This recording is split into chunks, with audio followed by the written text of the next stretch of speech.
भगवान की स्तुति और युधिष्ठिर का शोक। अच्छा देखो, परीक्षित की भगवान उसकी माता क्या है, वो उत्तरा के गर्भ में रक्षा करते हैं, है ना। अच्छा क्या मतलब है इस बात का? भाई वो तीर मार दिया था ना, वो मर गया था। उसको उसके भी ब्रह्मास्त्र मार दिया था, मर गया था। वो भी अश्वत्थामा नहीं मारा था। तो भगवान कृष्ण को वो रो रही थी उत्तरा, अभी मेरा गर्भ में आग लग रही है, अरे आप इसे बचाओ। भगवान ने फिर उसके गर्भ में एक हाथ में गदा, एक हाथ में चक्र, दोनों हथियार लेकर भगवान उसके चारों तरफ घूमते रहे परीक्षा।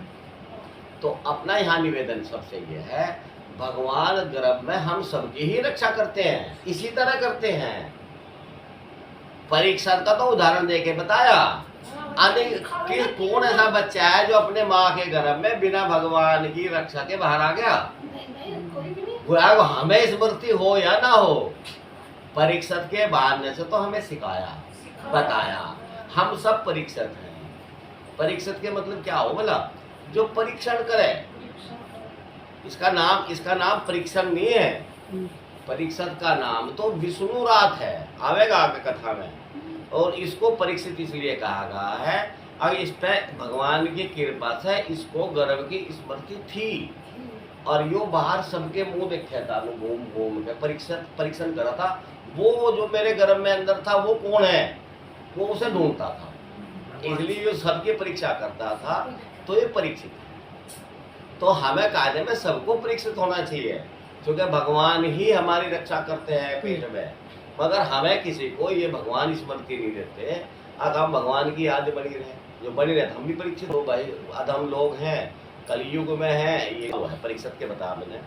अब यहाँ सूत जी कहते हैं, इसके बाद पांडव श्री कृष्ण के साथ जलान जी के इच्छुक मरे हुए सुजन को तर्पण करने के लिए स्त्रियों को आगे करके गंगा तट पर चले गए। वहां उन सब ने मृत बंधुओं को जलदान दिया और उनके गुणों का स्मरण करके बहुत विलाप किया। तदंतर भगवान के चरण कमलों की धूलि से पवित्र गंगा जल में पुनः स्नान किया। वहां अपने भाइयों के साथ कुरुपति महाराज युधिष्ठिर, धृतराष्ट्र पुत्र शोक से व्याकुल गांधारी, कुंती, द्रौपदी सब बैठकर मरे हुए स्वजन के लिए शोक करने लगे। भगवान श्री कृष्ण ने धौम आदि मुनियों के साथ उनको सांत्वना दी और समझा कि संसार के सभी प्राणी काल के अधीन है, मौत से किसी को कोई बचा नहीं सकता। इस प्रकार भगवान श्री कृष्ण ने अजात शत्रु महान युधिष्ठिर को उनका वैराज जो दुर्योधन ने छल से छीन लिया था वापस दिलाया, और द्रौपदी के केशों का स्पर्श करने से उनकी आयु छीन हो गई थी। उन दुष्ट राजाओं का वध कराया। यहाँ एक शब्द है बहुत काम का, अजात शत्रु। क्या क्या अर्थ हो इसका अजात शत्रु का? मैं देखो अपने दिमाग में लगा के मैं तो बताऊंगा ही। हाँ बाबू जी, क्या अजात शत्रु के माने क्या हो? जो अपना दुश्मन हो। हाँ, मतलब क्या पूरा अर्थ क्या हुआ? अपने मन में किसी की छवि बना दिया, उसका शत्रु है। नहीं बहन जी, क्यों नहीं? अजात शत्रु ये होता है, जैसे युधिष्ठिर का नाम अजात शत्रु महाराज युधिष्ठिर, ऐसा युधिष्ठिर था महाभारत में। अब ये अजात शत्रु अजात शत्रु जो यमराज पुत्र थे ना। हाँ, धर्मराज है।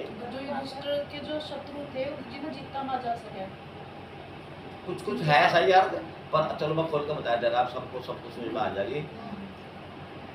अजात शत्रु है कि युधिष्ठिर के मन में किसी के भी प्रति शत्रुता का भाव नहीं है। जी चाहे जबकि दुर्योधन ने उसका कितना नुकसान करा भाई। द्रौपदी के चीरहरण में भी सारे कौरव लगे रहे, ठीक। और जो भी उसका भाई उठकर उनकी तरफ को आंख दिखाता था तो युधिष्ठिर उसे बैठा देता। द्रौपदी के चीरहरण में जितने कौरवों ने भाग लिया उनके प्रति भी युधिष्ठिर के मन में द्वेष भाव नहीं था, इसलिए इसके मन में किसी से भी शत्रुता नहीं, धृतराष्ट्र भी नहीं थी। यह सारी उम्र दुखी रहा। यही एक ऐसा कैरेक्टर है पूरे महाभारत में, मतलब ये अनुकरणीय चीज है। अब कोई हमारा कितना बड़ा अनिष्ट कर दे, आप उसके प्रति शत्रुता का भाव न रखें, नहीं रखी। तो उस व्यक्ति को अजाशत्रु बोलते हैं। जो सचमुच सच जाए। जो शत्रु मानना ही ना किसी को, वही ना, वही तो कह रही सबको एक समान है। मतलब तो शत्रु मानना ही कोई नहीं किसी शत्रु को नहीं भी। है।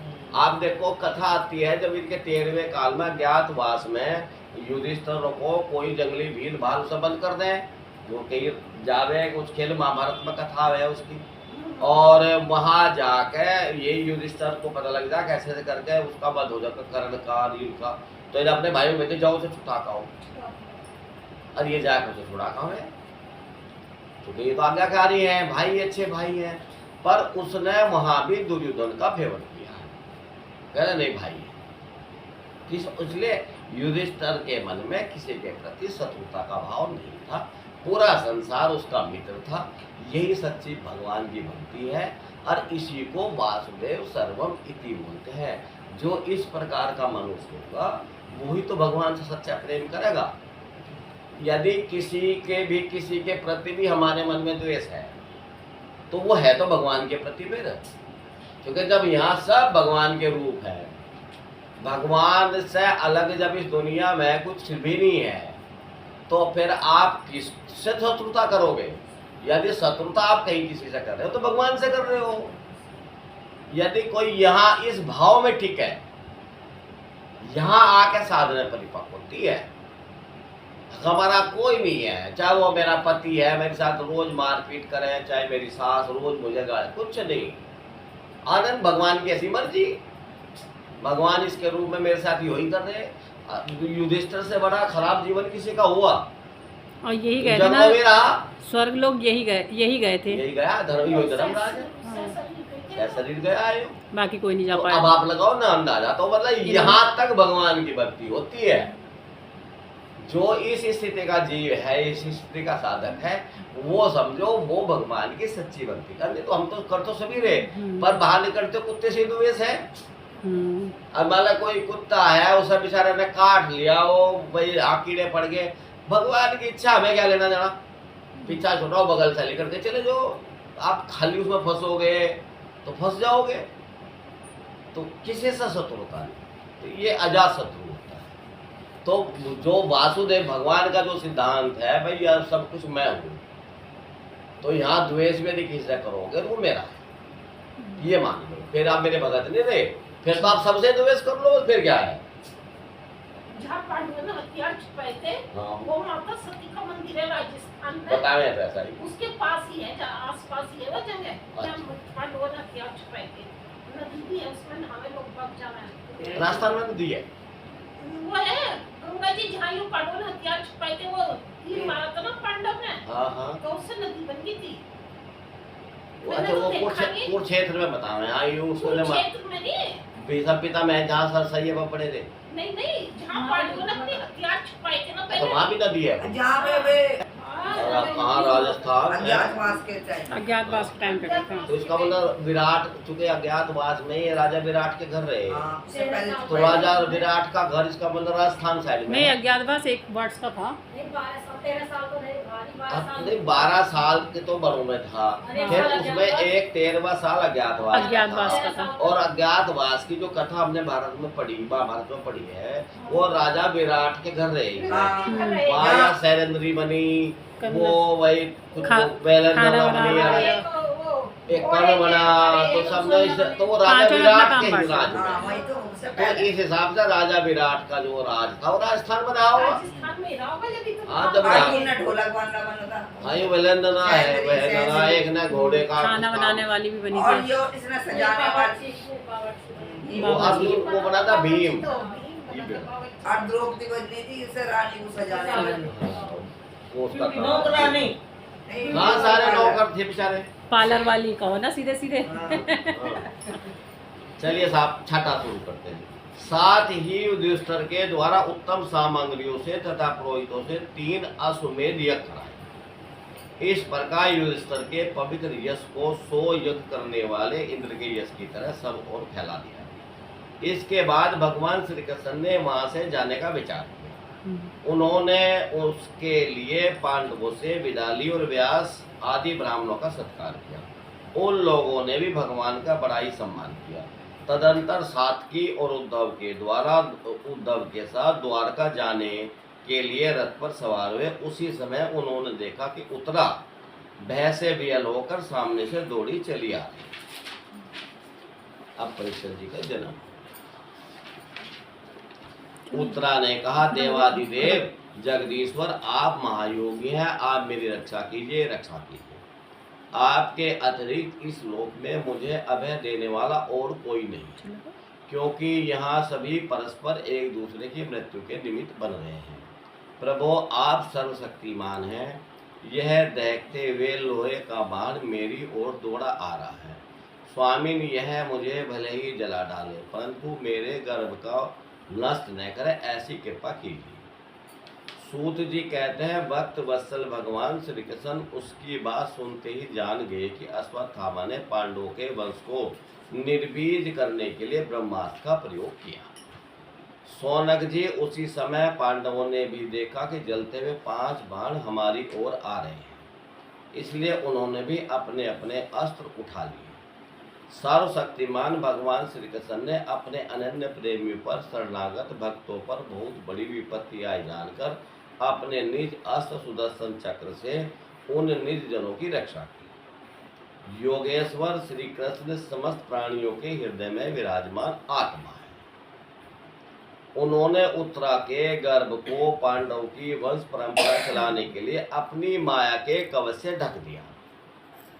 सौनक जी, यद्यपि ब्रह्मास्त्र अमोघ है और उसके निवारण का कोई उपाय भी नहीं है, फिर भी भगवान श्री कृष्ण के तेज के सामने आकर वह शांत हो गया। भाई, श्री कृष्ण जी तो भगवान ब्रह्मा श्री कृष्ण तो बहुत बड़े हैं। ब्रह्मा के तो पिताजी का नाम ही श्री कृष्ण है, आप ही उसके ये हैं, तो इनके सामने तो किसी भी तेज की कोई चाल चलने वाली नहीं, दाल गलने वाली थी, इसलिए वहाँ तो बंद होगा। यह कोई आश्चर्य की बात नहीं है, समझनी चाहिए, क्योंकि भगवान तो सर्वाश्चर्य में है। सभी आश्चर्यों के केंद्र भगवान है। मैं ही अपनी निज शक्ति माया से स्वयं अजन्मा होकर भी इस संसार की सृष्टि, रक्षा और संहार करते हैं। जब भगवान श्री कृष्ण जाने लगे, तब ब्रह्मास्त्र की ज्वाला से मुक्त अपने पुत्रों के और द्रौपदी के साथ सती कुंती ने भगवान श्री कृष्ण से इस प्रकार स्तुति की।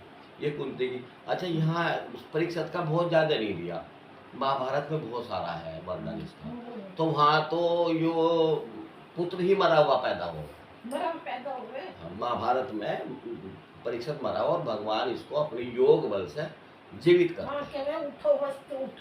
उठो। तब वो कहते हैं, मैं कह रही इस तरह की मेरी कोई तपस्या है तो तुम खड़े हो जाओ। ये महाभारत में। अब कुंती करती है भगवान की, आप समस्त जीवों के बाहर, कुंती की स्तुति बोध है, नमस्ते पुरुषोत्तम त्वाम ईश्वर प्रकृतिम है। आप समस्त जीवों के बाहर और भीतर एक रस स्थित हैं, फिर भी इंद्रियों और वृत्तियों से देखे नहीं जाते, क्योंकि आप प्रकृति से परे आदि पूर्ण में हैं। अच्छा देखो, इंद्रियों से भगवान क्यों नहीं देखे जाते?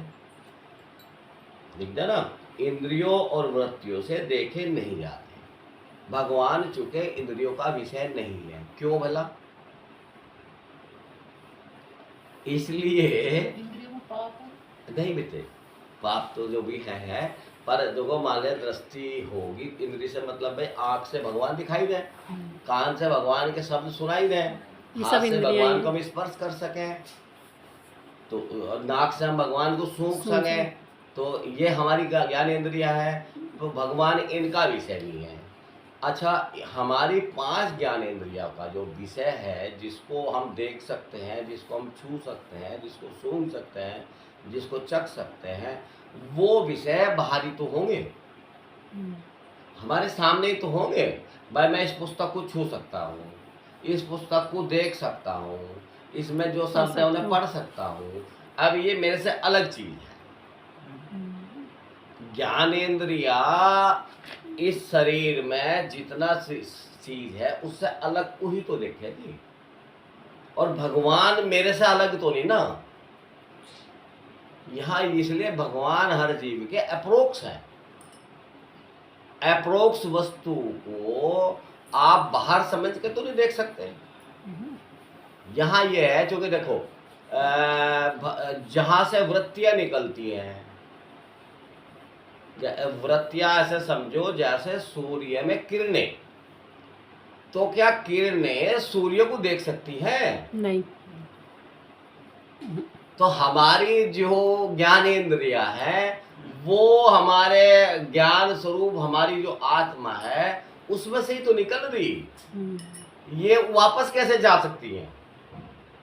मैंने एक उदाहरण दिया भाई, सूर्य से किरण, सूर्य की रश्मि और सूर्य अलग तो नहीं है, सूर्य में ही तो रश्मि है, पर रश्मि की ये कोई औकात तो नहीं है वो सूर्य को देख ले। वापस देख ले। ऐसे हमारी इंद्रियों की इतनी गति नहीं है कि ये वापस उसी भगवान को देख ले जहां से ये निकल के आई है। इसलिए नहीं देख ले। गंगा का पानी जो समुद्र में चला गया, क्या समुद्र के पानी की औकात है गंगोत्री को देख ले? नहीं, तो समुद्र में चला अब गया। वापसी नहीं।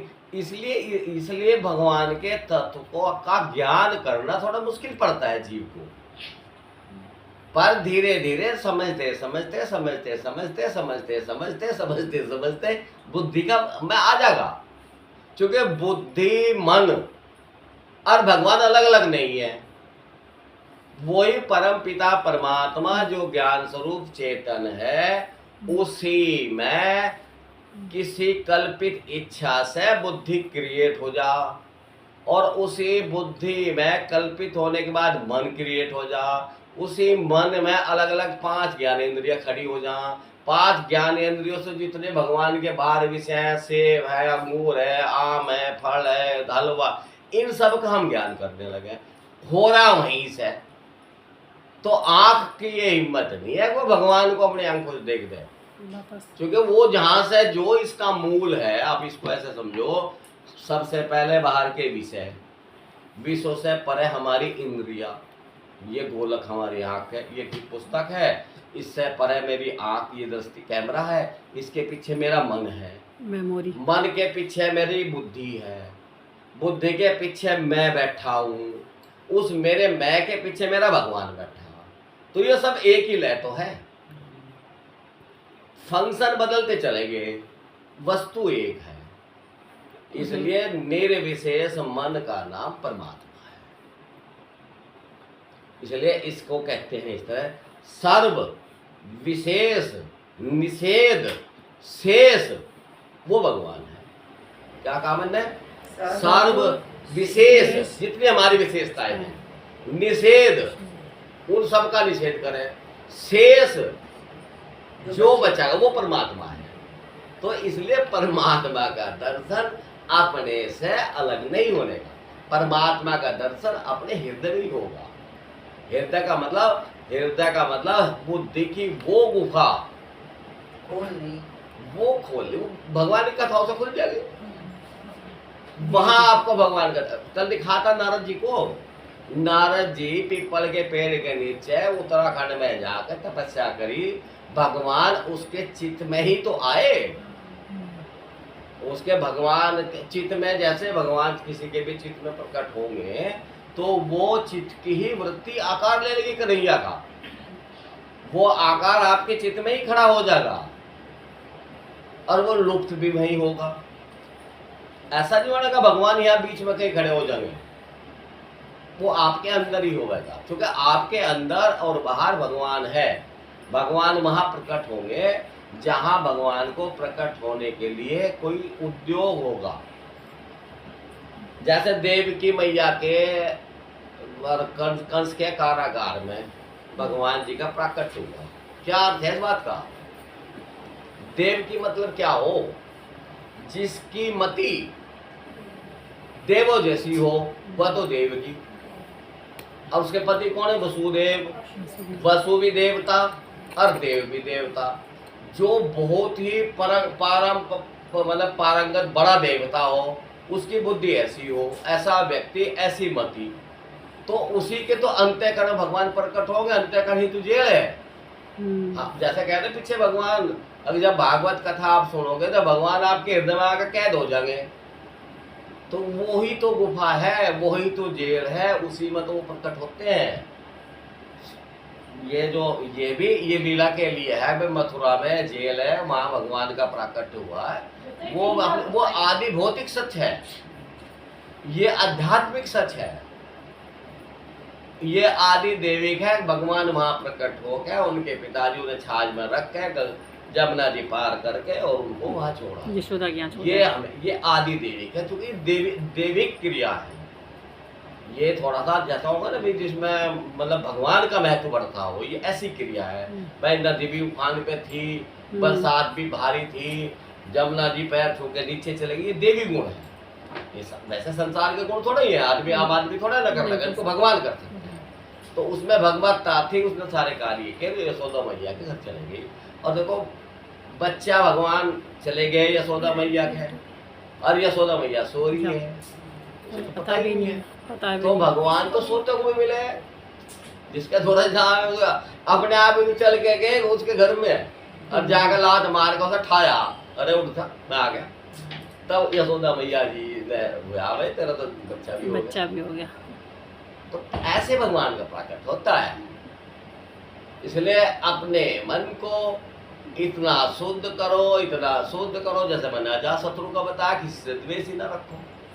हमारा कोई बुरा करो ये भी भगवान की इच्छा, हमारा कोई अच्छा करो ये भी भगवान की इच्छा। क्योंकि बिना उसकी इच्छा के जब यह पत्ता भी नहीं हिलता, तो फिर कोई दूसरा कोई क्या है। कहे गुरु नानक एक करने वाला, और बताओ यहाँ कौन क्या करे। अरे जो कुछ करेगा वही करेगा, जो कुछ करेगा राम करेगा, राम के अलावा बताओ और कोई क्या करेगा। तो कोई और कुछ हमारे खिलाफ कुछ कर रहा है तो भी राम की इच्छा, उससे द्वेष ना करो। द्वेष करोगे तो भगवान से द्वेष होगा, फिर भगवान का प्राकट्य नहीं होगा। वो बात तो सही है, लेकिन कभी कभी अपने मन तो ऐसा खराब हो जाना, किसी ने हमारे साथ बुरा करा तो उसके मन में चाहे बुराई नाती हो, फिर भी द्वेष तो 2 मिनट पहली दिन तो छुटकारा लेना है कथा सुन के। वही तो कह रही हूं भाई यदि इतना छुटकारा नहीं होता तो विषय हमें चाहिए, हम उनके विपरीत चले। अब जैसा तप है कि रात को सोना, आप सारी रात भजन करो, ये तप है। अब बताओ वो गृहस्थी में कैसे होगा। तो हमारे लिए जो सहज सुलभ साधन मार्ग है वो केवल भगवान का प्रेम है, भगवान की कथा। और भगवान तो कैसे भी मिल जाते हैं, कैसे भी भगवान तो कैसे भी मिल जाते हैं। कोई भगवान मिले सीधे सरल को। यशोदा कौन थी? वो घर की हाउसवाइफ थी, कुछ नहीं थी, है ना। और आप ये कहो भैया यशोदा मैया तो ग्वालन है, उसके घर में 1000-2000 जितनी गायें हैं, उसी के बने से ग्वाले की तो पत्नी है यशोदा मैया। तो ग्वालों से छोटा तो कोई गांव वाला नहीं होता। तो भगवान तो उसके घर गए, उन्हें तो बुलाया भी नहीं। ऐसे राम जी को मतलब किसी साधारण किसी को तो किसी अब ये है कि भाई हमें इतना सरल होना पड़ता है ना। अब देखो इसकी भी तो महत्ता समझो। यशोदा मैया कहाँ रहे? गोकुल में। गोकुल मतलब क्या है?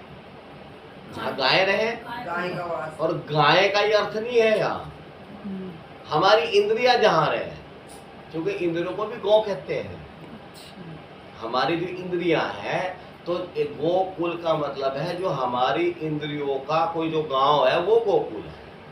और व्रज क्या है? जो व्रज उसको बोलते हैं जो शुद्ध अंतःकरण की वृत्तियां हैं। व्रज आपका अपना अंतःकरण ही बन जाएगा यदि आपकी वृत्तियां शुद्ध हो। आपकी वृत्तियों से सारे विषय निकल जाए। आप वाले भोजन ले रहे हो तो भोजन के वक्त आप इतने सीधे सरल है, आपको खाली पेट भरना। नमक है तो ठीक, मिर्च है तो ठीक, मीन में पेट भरना। सरल व्यक्ति से तो बोल रहे हैं। अब जो उनका मान लिया आया भाई खाने में मैं ये खाना था, घी नहीं गिरा था जी, लहसुन नहीं छुका था जी, तो ये भेद बुद्धि है। तो ये सरलता नहीं है जीवन में। जिसके जितनी सरलता आएगी तो उसका हृदय तो ब्रज बनेगा। ब्रज का मतलब वो भी ब्रज धाम है, पर ब्रज धाम आपका अपना अंतःकरण भी तो ब्रज धाम ही है। अयोध्या भी तो इसी बोलते हैं, जिसके मन में द्वंद्व में कोई युद्ध ना हो वो अयोध्या है। तो बात का इसलिए वो एक मैंने कल भी बताया था कि अर्थ मूलम इदम जगत, इस पूरे जगत के मूल में अर्थ है। अर्थ पैसा भी है पर शब्दों का भी तो अर्थ है। असली अर्थ तो इन शास्त्रों का अर्थ है। भाई यहाँ ब्रज का अर्थ क्या है? ज्ञान को भगवान ने नहीं बनाया, ज्ञान ने ही भगवान बनाया। ज्ञान भगवान से भी पहला है। यदि ज्ञान भगवान बना में तो भगवान तो अज्ञानी थे, जब उससे पहले तो ज्ञान था नहीं, भगवान ने ज्ञान बनाया, इसका मतलब भगवान ज्ञान से पैदा हुए। भगवान की जो पैदाइश होती है वो ज्ञान से ही होती है। तो ज्ञान, भगवान ईश्वर बनने से पहले ज्ञान स्वरूप है। तो ईश्वर का भी तो अर्थ है, भगवान शब्द का भी तो अर्थ है। बस जिसके पास षड ऐश्वर्य है, भग धातु है, भग मतलब षड ऐश्वर्य होता है, जिसके पास षड ऐश्वर्य वो भगवान। जो ईश्वर, जो इतना बड़ा हो जिसको वर्ण कर ले वो ईश्वर। जो सबकी आत्माओं का परम आत्मा वो परमात्मा। ये जो सारे शब्द हैं जहाँ जाके इकट्ठे हो जाएंगे वो परमात्मा, वो ईश्वर। उसका कोई नाम थोड़ा ही है। जहाँ से सारे शब्द निकलते हैं वो परमात्मा है, उसका कोई नाम नहीं है। सारे नाम उसी के हैं, सब नाम उसी से निकलते हैं। उसका कोई रूप नहीं है, सारे रूप उसी से निकलते हैं। इसलिए वो निराकार भी है, साकार भी है।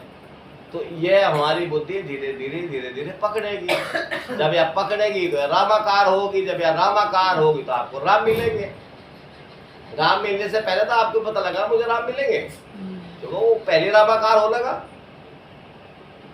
भगवान की प्राप्ति का मतलब आपके शरीर के अंदर कोई अलग से कुछ एक्टिविटी नहीं होती, क्योंकि आपके अंतःकरण की वृत्तियां ही भगवान बनेगी। चलिए, 108 बार अंकल जी आपने भागवत पढ़ने के लिए कहा कि 108 बार पढ़ो। जो महापुरुष हैं जैसे हमारे उड़िया बाबा है, अखंड सबने पढ़ी 108। हाँ। तो आपके अंदर ही मन में ऐसी वृत्तियां बन जाएंगी जो आपको कभी सोने नहीं देगी। आपके अंदर से आपको छोड़ते रहेंगी। आप खुद ही आपके अंदर ही पाप बोध बनेगा। ये बहुत बड़ी बात होती। चले जहाँ ऐसे पुण्य आप करोगे, ऐसे किसी का परोपकार करोगे, ये सब आपको सुख दुख आपके अंदर ही मिलेंगे। आपको यही है। अगर किसी से लड़ पड़ो तो वही मन में आपको खुद प्रायश्चित होगा। और जब देखो ये हो जाए, जब आपके मन में बुरा काम करके भी और बुरेपन का एहसास नहीं होता, अब तो समझो अब आप राक्षस हो लिए। जैसे मुसलमान हो जाए, इनको किसी को मार के मारने जैसा इनको अनुभव ही नहीं होता। तो अब आप जो है भगवान की तरफ आने का अब आपका कोई मतलब नहीं रहा। आपका अब जा कितने जन्म होता का आप भगवान की तरफ नहीं चलने के। अब यदि कोई प्रायश्चित नहीं आता जिसकी से, जिसे पछतावा होगा तो देर से आ जाएगा उल्टा। वो तो हो गया, सुधर जाएगा। पर जैसे मुसलमान है ऐसे बहुत लोग हैं, वो तो मतलब गाड़ी किसी के ऊपर चढ़ा भी जा रहा और भाग भी जा, लोग भी बेचारे की मदद करता है। अब तेरी गाड़ी गुना कोई तोड़ रहा है, तूने किसी को मार दिया, इसका तो दुख नहीं है, अपनी गाड़ी की भी तो अब ये इसकी कोई वापसी हो गई। क्योंकि इसके मन में तो पाप तो 1-2 बार तो आप करोगे, सोच समझ से क्या कर भी दो, फिर तो कत्ल करना ऐसा हो जाएगा जैसा खेल हो।